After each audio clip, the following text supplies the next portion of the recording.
බිත්තරේ මිල අඩු වෙනකොට කුකුලගේ මස් මිල ඉහළ ගිහිල්ලා. මොකද්ද මේ හේතුව? මේ සම්බන්ධව අපි ෆාම් හිමිකරුවන්ට ඒ වගේම මස් අලෙවි කරන, බිත්තර අලෙවි කරන මේ සියලු දෙනාගේ අදහස් ගත්තා.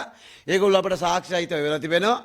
මේ හේතුව තමයි මේ කුකුල් පැටව, දවසේ කුකුල් පැටව, මසට සඳහා ගන්න කුකුල් පැටව, මේකේ කුකුල් පැටවුන්ගේ මිල ගාන ඉහළ දාලා අසීමිත ලාභයක් ලබා ගැනීමේ මේ හැචරිකාරයෝ මේ කුකුල් පැටව අභිජනනය කරන අප්පුහාමිල ටික තමයි මේ ගේම් එක පිටිපස්සේ ඉන්නේ. පහුගිය සතියේ මේ දින 4කට කලින් තිබුණේ ලයු කුකුලා. ඒ කියන්නේ පණ පිටින් කුකුලේ ෆාම් එකෙන් මසන දෙනකොට ඒ කුකුලාගේ මිල රුපියල් 710යි. 710යි.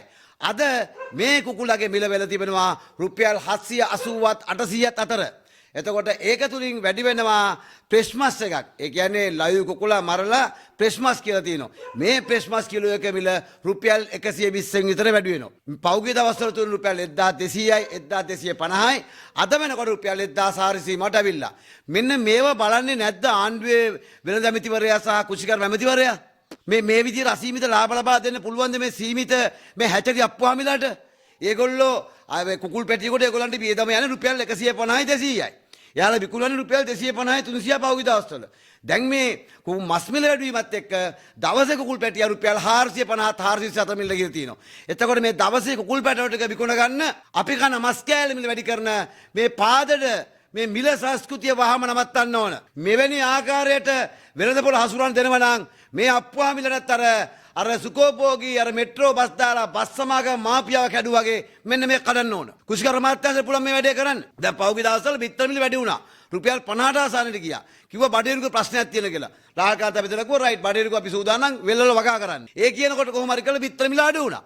බිත්තර මිල අඩු වෙනකොට හත්තිලව්වේ මෙන්න දැන් වෙලා තිබෙනවා මස් මිල වැඩි වෙලා තිබෙනවා. මේ தත්ත්වය තුල වෙන්නේ මොකද්ද? එකක් මේ මස් අලෙවි කරන අතරමැදි ෆාම් ෂොප් කාර්ය බරපතල ගැන අර්බුදයෙන් ලක් වෙනවා. පාරිභෝගිකයන්ට බැල බැල යන්නේ. අයි මුදලාලි කිය සතිය තුනේ මේ ගාන මේ සතිය මොකද වෙන්නේ? මේ මිනිස්සුන් කියන්න බලන්න එන්නේ මිනිස්සුන්ට අනේ මේ හැචරිකාරයෝ මේ වැඩේ කරන්නේ මේ මිල ගණන් ඉහළ දාලා ඒගොල්ලෝ පැටවටි ඉගෙන ගන්න මේ වැඩේ කරන් පස්සේ ඕගොල්ලෝ තමයි පරිප්පු ගන්න කියලා ඒ මස් කඩ හිමිලා කියන්න බලද? මේ මිනිස්සුන්ට ගුටි ගන්නනේ කතාව කිව්ව පාරිභෝගිකයන්. මේ හැම කුණු බැනුන් ටික මෙන්නේ මස් අලෙවි කරන දෛනික මස් අලෙවි කරන ෆාම් ෂොප් හිමියන්ට. මේ මිනිස්සුගේ සංගමයක් නැහැ. මේ මිනිස්සුන්ට එකතු වෙලා අදහස් දක්වන විදියක් නැහැ. ඒ නිසා මම ගෞරවනීය මාධ්‍යයෙන් ඉල්ලා සිටිනවා මේ ෆාම් වල මේ ඇත්ත කතාව මේ රටට කියන්න. ඒක තුල ගිහලා අදහස් විමසන්න. මේ ෆාම් සීමිත ප්‍රමාණයක් ඉන්නේ. මේ කට්ටිය මේ අභිනන මධ්‍යස්ථ මේ හැචරි සදාගෙන ඒ තින පැටියට 150යි කොස්ට් එක 200 යන්නේ. මුන් අද විකුණන 420ට ඒ 420 විකුණන්නේ මොකද? මස් මිලියන දාලා. ඒතර ඒ දෛනිකව ඒ මස් හදන ලයු කුකුළු හදන ඒ ෆාම් හිමියෝ දන්නවා මස් මිල ඉහළ ගිහිල්ලා කොහොම හරි පැටව ටික ගන්න ඕන. අන්න අස්පල් මිලට පැටව ටික අරගන්නවා. එතකොට අරගොල්ලෝ මස් මිල වැඩි කරලා ලෙන් ගන්න හොයා ගන්නවා. ලයු කුකුළු දීලා ෆාම් එකෙන් රුපියල් 80ක් වැඩිපුර දීලා අනිත් පැත්තෙන් පැටියාගෙන් රුපියල් 150 200ක් තබාපතර ලාභයක් ගන්නවා. මේගොල්ලෝ කරන්නේ මෙන්න මේ පජාති වැඩේ. ඒ නිසා අපි කියනවා හැතරි අප්පුහාමිලට බලට චොට්ටක දෙන්න ආණ්ඩුවට අවශ්‍ය සහයෝගය අපි ලබා දෙනවා. කරුණා කරලා මේවා නවත්තන්න ඕන. මොකද්ද මේ මගුල බිත්තර මිල අඩු වෙනවම මස් මිල වැඩි වෙනවා. මොනවද මේ කරන්නේ? ඈ ඒ නිසා වහාම වෙළඳ ඇමතිවරයා කුෂිකර්ම ඇමතිවරයා වහාම මේ හැචරි අප්පුහාමිලගේ මෙන්න මේ ජරාජීර්ණ කල තුටු කල වලහිය කල මෙන්න මේ න්‍යාය වහාම නවත්තන්න ඕන. පුළුවන් නම් හැචරි අප්පුහාමිල උත්තර දෙන්න මේක බොරුද කියලා. පුළුවන් නම් මේ ලයිව් කුකුල් දෙන ෆාම් වල මහා පරිමාණ ෆාම් අප්පුහාමිල මේ කතාව කියන්න. ඒ නිසා මේ බලු වැඩේ කරන්න එපා. අපි ගිය සතියේත් මේ ඉස්සරහ සතියේත් මස් මිල වැඩිව කතා කරන් පස්සේ ඩක්ගාල රුපියල් 25 මිල අඩු වුණා. හරිද?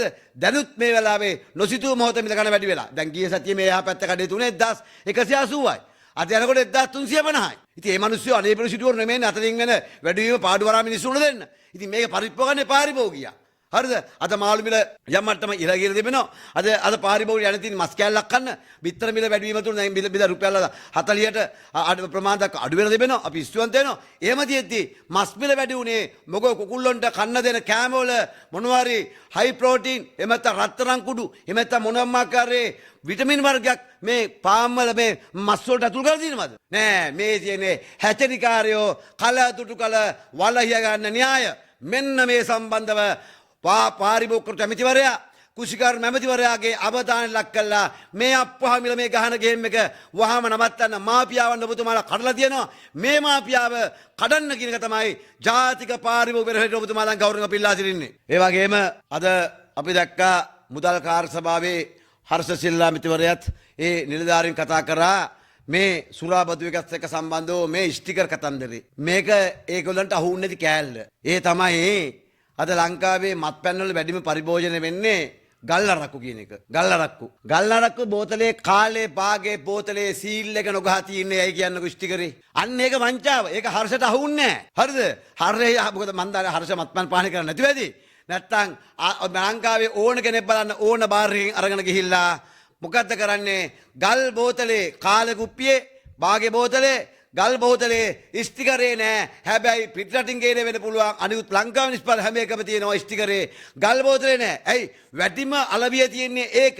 ඇයි ඒකට ස්ටිකරේ ගහන්න බැරි? ඇයි ගහන්න බැරි? අන්න ඒව තමයි වංචා. 2200ක් රජයට බදුලස යන ගල් බෝතලේ කොහොමද ගණනය කරන්නේ ස්ටිකරේ නොගහ ගල් බෝතලේ? ඇයි ඒක මේ ගැන කතා කරන්නේ නැත්තේ? ඒ නිසා අපි සුරාබදු නිලධාරි මහතුරු හම්බෙන්න එනවා. ඔයගොල්ලෝ කියන්න ඕනේ ගල් බෝතලේ ස්ටිකරේ ගහන්න බැරි. එක්ක ස්ටිකරේ ගල් බෝතලේ කහ පාටින් දා මූඩිය වදින්න නැත. වැඩිම පරිභෝජනයක් නිසා අපිට ඉල්ලුමට සැපෙම දී ගන්න දෙන්නේ නැහැ. ඒ නිසා ස්ටිකරේ ගහන්න බෑ. ස්ටිකරේ ගහන්න බැරි නම් ඒවට ක්‍රමවේද හදපල්ලා. බලා දැනව සුරාබදුවේ ගල් බෝතලේ ස්ටිකරේ ගහන්න නොදී බරපතල අගතියටපත් කරන මේ රටේ ආදායමෙන් දේශීය ආදායමයකට සහ මේ රටට තියෙන එන්න තියෙන මහා භාණ්ඩවල මුදල් ටික. ඒ නිසා සුරාබදුවෙන් අපි අහනවා ගල් බෝතලේ ස්ටිකරේ අපිට නොපෙනෙන ගහලා දිනවද ඔයගොල්ලන්ට පේන ගහලා දිනවද අපිට කියන්න. මම ගල් බෝතලේ මේ මාධ්‍යර ගැලලා පෙන්වන්න හැදුවේ ඒක අර මාධ්‍ය ආචාර ධර්මයට පටහැන් නිසා මම ඒක පෙන්වන්නේ නැහැ. ඒ නිසා දන්නගෙන දන්නවා පාරිභෝගිකයෝ අද මේ මොහොතේ ගන්න ගල් බෝතලේ ස්ටිකරේ නැත්තේ ඇයි? අන්න වංචාව. අන්න වංචාව. මොකද මට මේක අයිතියක් තියෙනවා. මම තමයි සුරාබදුවෙක් ගාට ගියේ. කාල රුපියල් 380 බෝතලේ අරගෙන කොහොමද මේ කාල 380 දෙන්නේ අර කාල 600 දෙන්නේ කොහොමද කියන එක.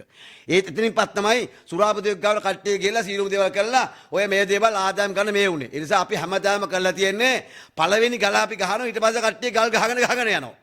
හරිනේ. ඒ නිසා ගල් බෝතලේ ස්ටිකරේ නොගැහිම තුල රජයට බිලියන ගාණක් අහිමි කරනවා. ඒකේ වගකීතු පාර්ශ්වය කවුද? අන්නේ අප්පාමිලට විරුද්ධව තමයි මේ රටේ අල්ල දූෂණ කොමිෂනරා නඩු දාන්න ඕන. ඇයි දැන් සාමාන්‍ය අනිත් දේව තියෙනවා අනිත් බෝතල් තියෙනවා මම නම් කියන්නේ නැහැ. ඒ බෝතල් හැම එකම ඔය සුදු පාට ලානිල් පාට වගේ තියෙන ස්ටිකරේ ගහලා තියෙනවා. මොකද ගල් බෝතලේ ගහන්නේ නැත්තේ? කහ පාට මූඩියේ ඇලවෙන්නේ නැතුවද? ඒ නිසා වැඩිම පරිභෝජන නිසා දෙකට ගහන්න බැරි. හරිද? එහෙම ගහන්න බැරි යකෝ තින් මොකක් හරි අර ඇඟිල්ලේ මාක චන්ද කාලේ පාට කරන මාක පෙන්නේ. ඒ මොකක් හරි මාකෙන් ගහපන්කෝ. ඒතකොට දන්නව මෙන්න මෙච්චර පානක් ඇවිල්ලා කියලා. කොහොමද මේගොල්ලෝ ස්ටිකර් නොගහ වෙළඳපොළ තුල දවසක දෛනික පරිභෝජන වෙන ගල් බෝතල් වල ආදායම කොහොමද දේශීය ආදායමකට යවන්නේ? කොහොමද යවන්නේ? කොහොමද මහා පාණ්ඩේ සල්ලි යන්නේ? ඒ නිසා ජනාධිපතිතුමනි මෙන්න ප්‍රශ්න ගල් බෝතලේ අඩු කරන්න කට්ටිය කතා කරා ගල් බෝතලේ ස්ටිකර් ගැන කවුරුත් කතා කරේ නැහැ. ඒ ගැන කතා කරේ ජාතික පාරිභෝගික පෙරමුණ මේ රටේ ගෞරවනීය විද්වුත් සහ මුදිත මාධ්‍යත් එක්ක අපි වෙන සුරාබදුගේ මහතුරුන් අහන්න.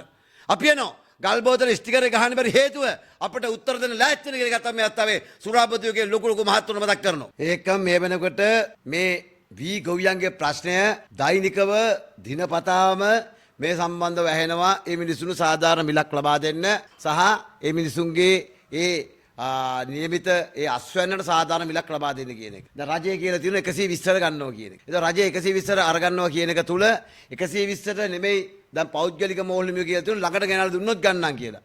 දැන් පෞද්ගලික මෝල්ලිමිය කල්නුත් ළඟට ගෙනල්ලා දුන්නාන් පස්සේද ගත්තේ නැත්නම් කලින් ගිහිල්ලා මේ මිනිසුන් ගාවේ තියෙන අඩු මිලට ගත්තද?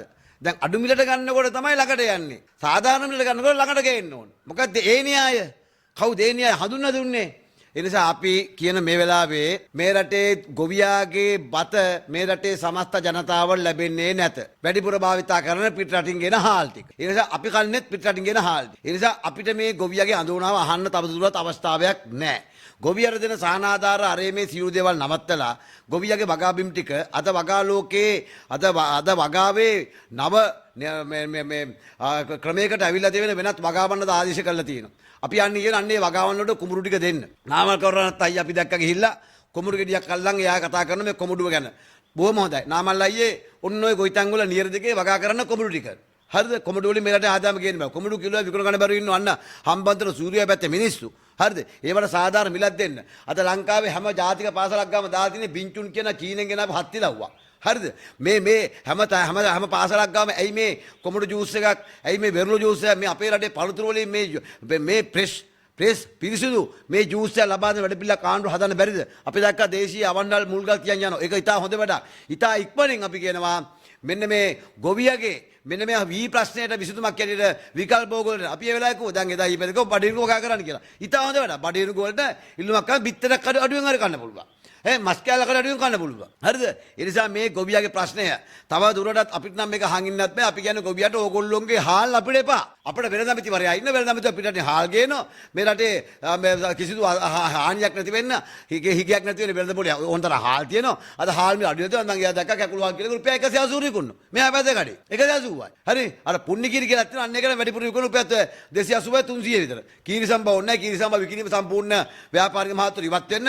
කීරිසම්බ විකුණන නිකන් බොරු රෝගෝ ලක්ෂණන් දඩ ගන්න එපා. කීරිසම්බ අලවින් අයින් වෙන්න. කීරිසම්බ අලවි නොකර කියලා. ඔයගොල්ලෝ කඩේ වහන්නේ නැහනේ.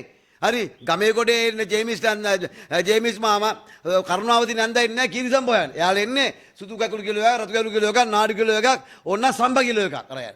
කීරිසම්බ වලට එන්නේ. ඒ නිසා කීරිසම්බ අලවියෙන් වහාම සිල්ලර කඩ බෙල්තු වහාම ඉවත් වෙන්න. කීරිසම්බ වැඩි මිලට විකුණගෙන මේ ගේම ගන්න මහා මොල් අප්පුවාමිලට කීරිසම්බ තියාගෙන ඒගොල්ලන්ට පිට්ටු කන්න කියන්න. හරිද? ඔයාලා කීරිසම්බ අලවියෙන් අයින් වෙන්න. අපි හෝටල් මිනක් කියනවා අනේ බං ඔය කීරිසම්බ වලින් රයිස් ගන්න නවත්තලා ගහපලා පුණ්ණි කීරි වලින් පරණ ගහපලා වෙනත් තාලා කර ගන්න ගහපලා නාඩුරින් ගහපලා අලුත් නව නිර්මාණ වල ඵලයලා පුතේ. හරිද? මේ මොන මගුලද මේ කීරිසම්බල්ලන් කෑ ගන්නවා. හරි ගෑ. නිසා අපි ගොවියෙක් කියනවා. බලය ගොවිතන්ට එක බල කරන්න බැරන හත් වෙලා ඔන්නක දීලා පල්ලා වැල්ල වගා කරන්නේ නැහැ, පේර වගා කරන්නේ නැහැ, අඹ වගා කරන්නේ නැහැ. අද ලංකාවේ කුෂිකාර්මයේ විප්ලවයක් කර දින ඒගොල්ලෝ. අද ඒගොල්ලෝ ලක්ෂ 10ට ලක්ෂ 30ක් මාස 30000ක් දෙන ලක්ෂ 10ට අද මේ ආයෝජනයේට. ඉතින් ඒගොල්ලෝ මේ කුෂිකාර්ම විප්ලවයක් කළ දින්නේ. අද ඒගොල්ලෝ තමයි ලංකාවේ තේ රබර් පොල් වෙනුවට අද ඒගොල්ලෝ තමයි අද පේර වැල්ල අඹ යවලා විදේශීනිම ගේන්නේ. අන්න ඒ කට්ටිය මේ ගොවිබිම් ටික දීලා වැනිලා අඹ පණුපෝර සහ පේර වගා කරන්න ඉඩම් ටික දෙන්න, බඩිරු වගා කරන්න ඉඩම් ටික දෙන්න. ගොවියට තියෙන්නේ ගෙදරට වෙලා Tamanට 30ක් කොටක් මේ ගොවිතන්තියක් කරන් වීදි කපඩා කරන් ඒකෙන් කාලා රටේ මොනවාම රැකියාවක් කරන නිෂ්පාදන හරි දායකවල පිළක් හදාගන්න. එහෙම නැතු ඔය මලාඳෝනාව නවත්තන්න කියලා පිළලා සිටින. මොකද ගොවියාගෙත් එක්ක ආපු ආණ්ඩුවක්නේ. ඉතින් ගොවියට මේ මහපාර ඉඳීම සදාතනිකයි. බලන්න පුතේ උඩ පැනගෙන දුන්නේ අවුරුදු දෙකක් තියලා මේ රට බංකොලොත් වෙච්ච මිනිස්සුන්ට අරලා දාලා බලා අරන් ගාවනම් මේගොල්ලෝ ගොවියාගේ හිතවත් ආණ්ඩුව බල මේ පරිප්පුව ගන්න ඕන. හරි ඒ නිසා ගොවියාගේ ප්‍රශ්නය අවසන් කරන්න, ගොවියාගේ ඉඩම් දෙන්න, වෙනත් භෝග වලට ගොවියාගේ දෙන සහනාධාර ටික රජේ නව නිර්මාණ වලට, අධ්‍යාපනයට, සෞඛ්‍යයට වෙන් කරන්න මේ මලහඳුනාව නවත්තන්න කියන තමයි අපි මේ අපිට එපා මේ දේ ගොවියාගේ හාල් අපිට එපා. අපිට පිටට හාල් තියනවා. අපි ඕන වෙලාවක කියලා කඩේට ගියා හාල් ගෙනාම කෑව කියන එකත් මම මතක් කරනවා. ඔබ දැන්ම සබ්ස්ක්‍රයිබ් කරන්න.